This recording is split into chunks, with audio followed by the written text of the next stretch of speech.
Hi, as Mark said, I'm Aaron Reed, and I'm Jacob Garbe. and we're both former digital arts MFA students and now computer science PhD students, so swimming the interesting waters between those two disciplines. And we're going to talk to you today about a project we're in the midst of right now called Icebound.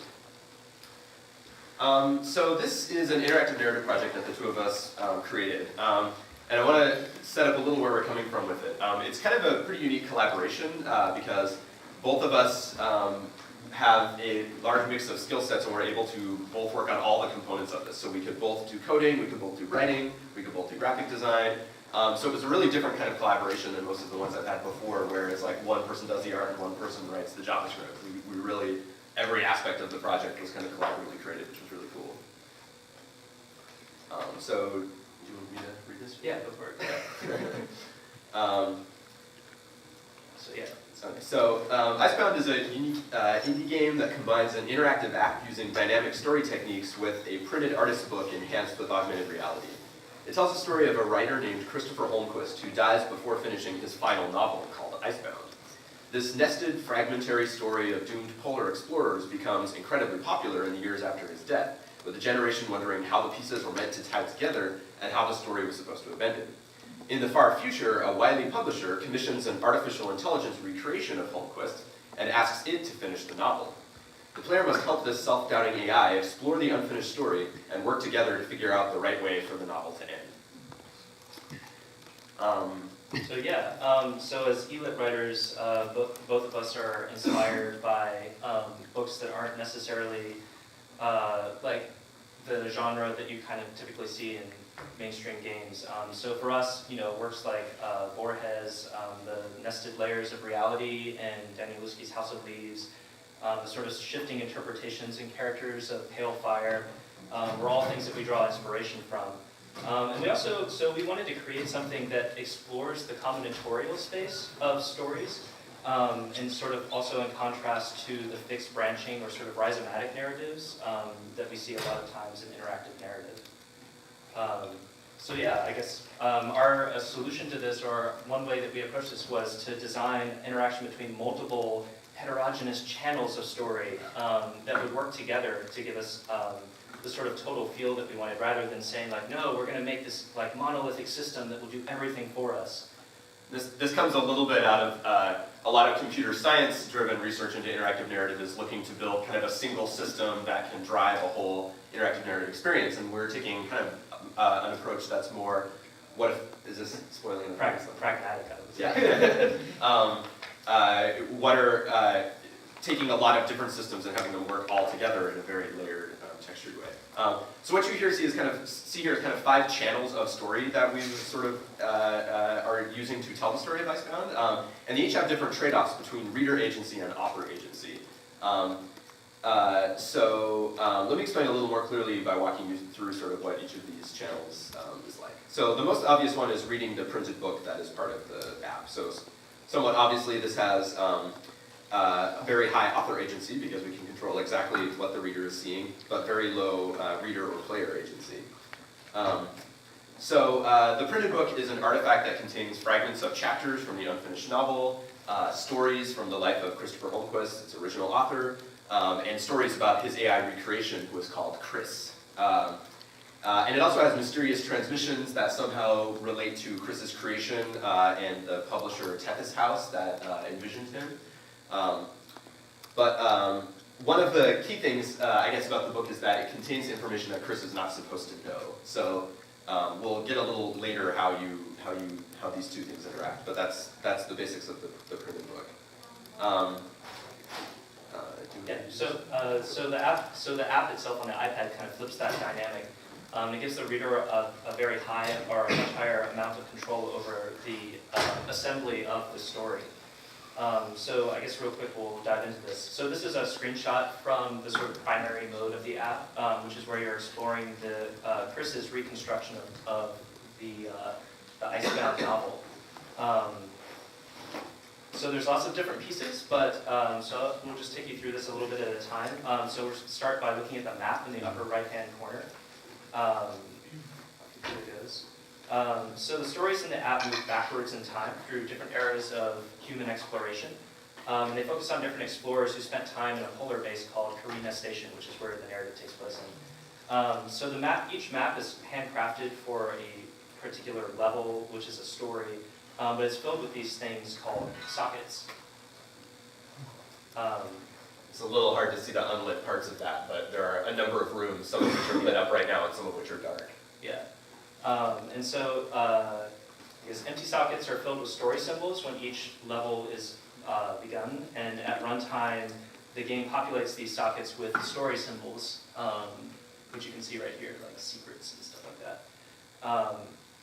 And so what happens is the reader puts these lights that you see right here into the sockets, which triggers different parts of the story.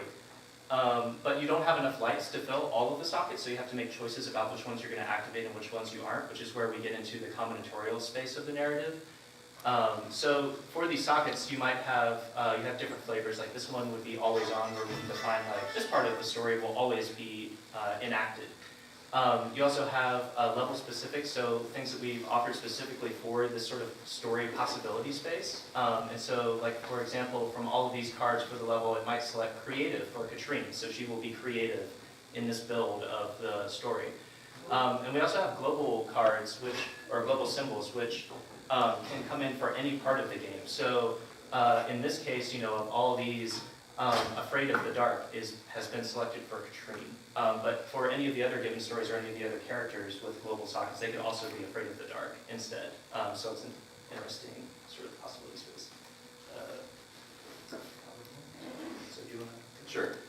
So as the reader activates different symbols, which all sort of represent kind of inciting of events of the narrative, either a quality a character has or an element that might be part of the plot, the combination you select causes other story fragments to appear. So these, in the middle left, the green ones are sort of story events, and then the yellow ones on the bottom are possible ways the story could end based on that initial configuration that the readers created of symbols. So if Jacob clicks forward, so in this case the reader has activated this symbol Afraid of the Dark, and which can be tagged with various themes. If Afraid of the Dark and Lonely are both active, then these two events appear, one of which, Nightmares, has preconditions that something related to fear is active and nothing related to friendship is active. And that event, in turn, can trigger an ending that ties into the content of that event. So this video clip kind of shows all this a little bit in action. Maybe. Okay. So the framing here is that Chris, the AI, is enlisting your help to explore different possible directions the story could go in. So you're sort of having this ongoing conversation about, well, what if this character was an alcoholic? How would that change the story? Or what if this character was, religious or something? So I almost started thinking with the other day as almost like a dollhouse, and you have Chekhov's gun, and you can choose whether you put it on the mantelpiece of the dollhouse or not, and then see how the story that happens there changes. And so it's a very kind of sculptural, rather than being immersed in the story, you're looking at it from a high-level perspective.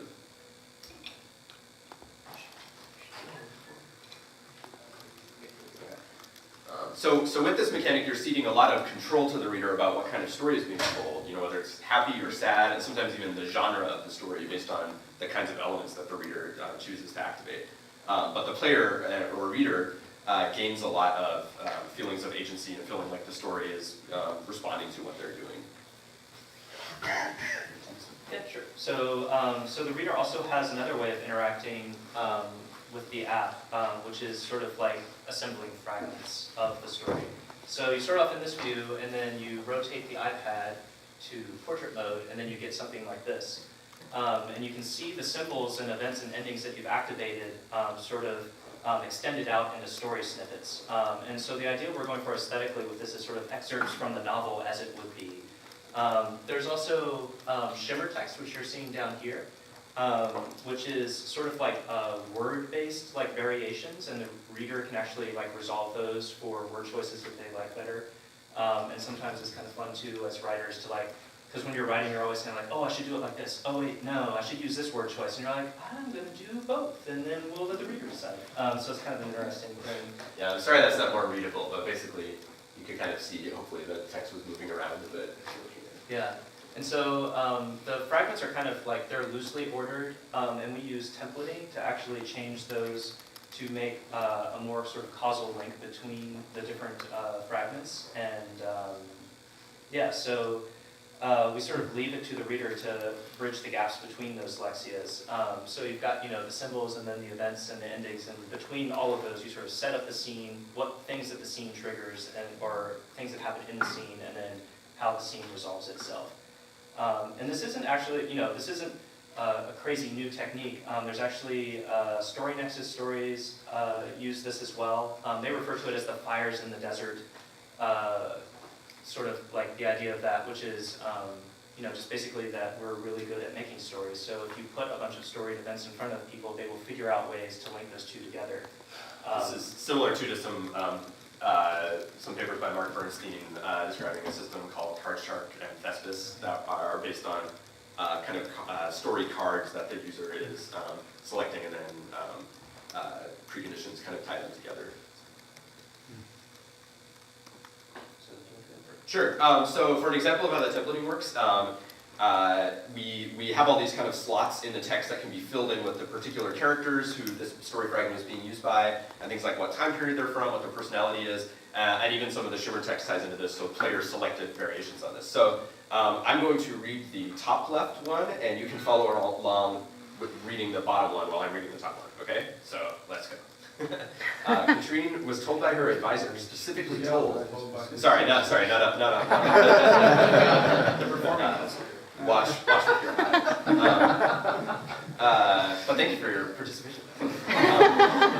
Katrine was told by her advisor, specifically told, that the creative vodka was off limits. Then what, she couldn't help wonder, was the blasted thing there for? One night, bored with her book of crosswords, she crept guiltily into the storage room.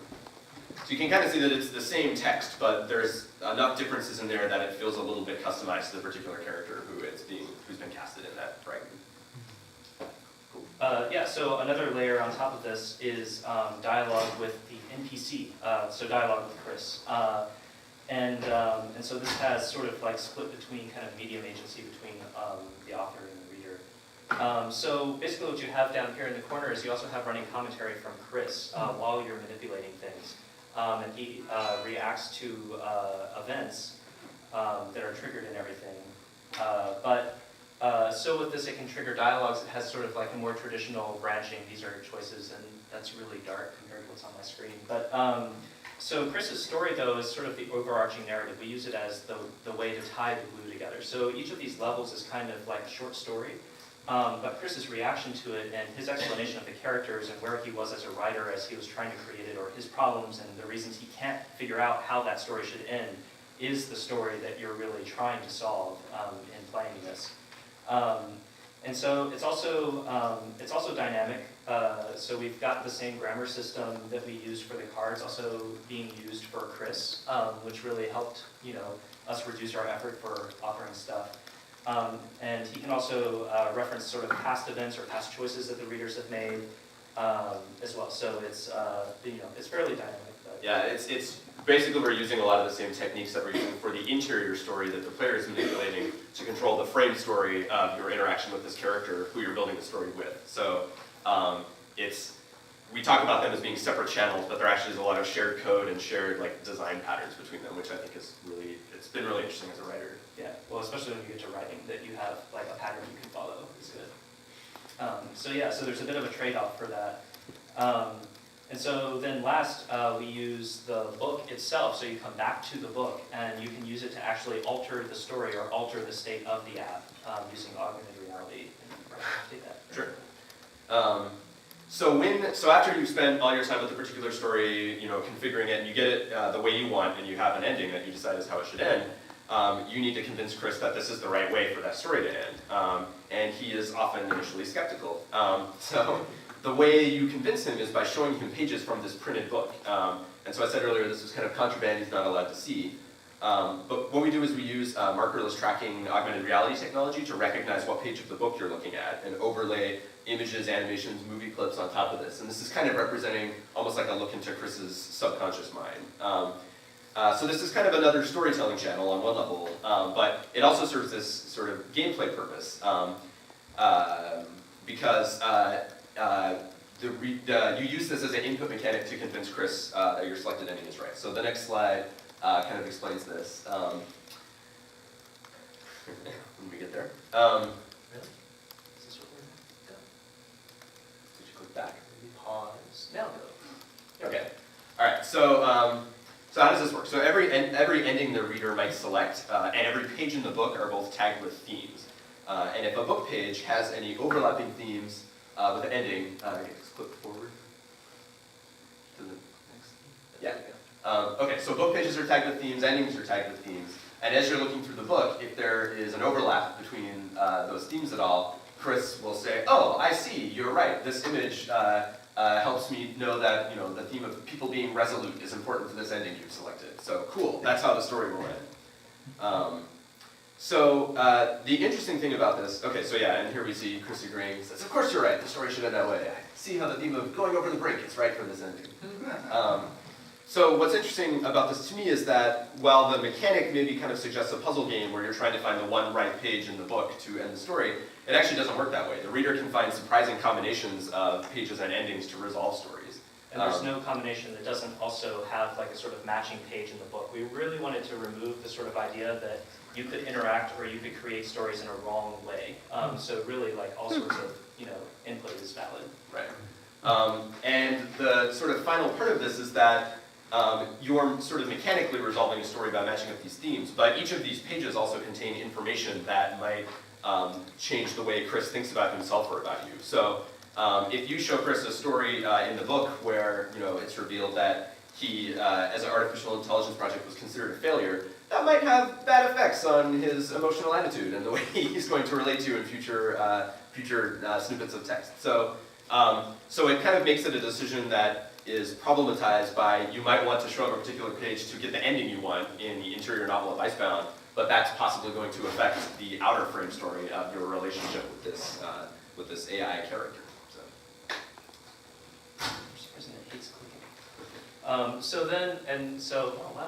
So also just to bring this full circle, so when you indicate sort of like your preference for certain themes by selecting different endings, for the next level when you go down and you get the new map, it goes back and it draws out symbols that are sort of filtered by the themes that you selected, and it uses those to populate the sockets. So what this means is like, if you go through the first level and you're like, man, I love sci-fi, it's like, yeah, sci-fi, and you get some story with an ending about aliens or something, and then you're like, oh, I'm gonna go find a page in the book that matches up with sci-fi, and then you do that again and again, you actually get like the story out by the time you get to like the third level or the fourth level has a whole bunch of like aliens and telekinesis and stuff in it, versus if you're sort of like, no, like this is about the characters coming to terms with their past and growing as people, then you end up with a very different level 3 that's much more based around those sorts of things.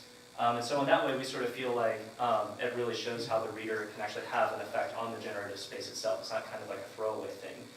Because we didn't want it to also become just sort of like a random function. We wanted to actually have some sort of sculptural effect on the possibility space. Cool, so I think we're almost done. I guess one last little bit of icing we wanted to throw in here was that visualizing a space for combinatorial narrative is actually a lot different than visualizing a narrative, a sort of hypertextual narrative. So we have a lot of tools like StorySpace and Twine and things like that for visualing narratives that are nodes connected by links. But to visualize something like this, where each level you're pulling in a different set of cards and the reader is choosing a subset of those cards, it's a much different problem. So we also have been doing some work in how you visualize a space like this and how you can tell whether you are authoring everything you need to fill in that space. So we can talk to you more about that afterwards, but I think we're out of time. We are going to be doing a reading from Icebound in the show today. You can go on to the last slide, I guess. And we're hoping to release it this fall. Yeah. And then also, like later on, we have some like papers that have been talked about. We've published a couple papers about the system behind this. So if anyone's interested, we can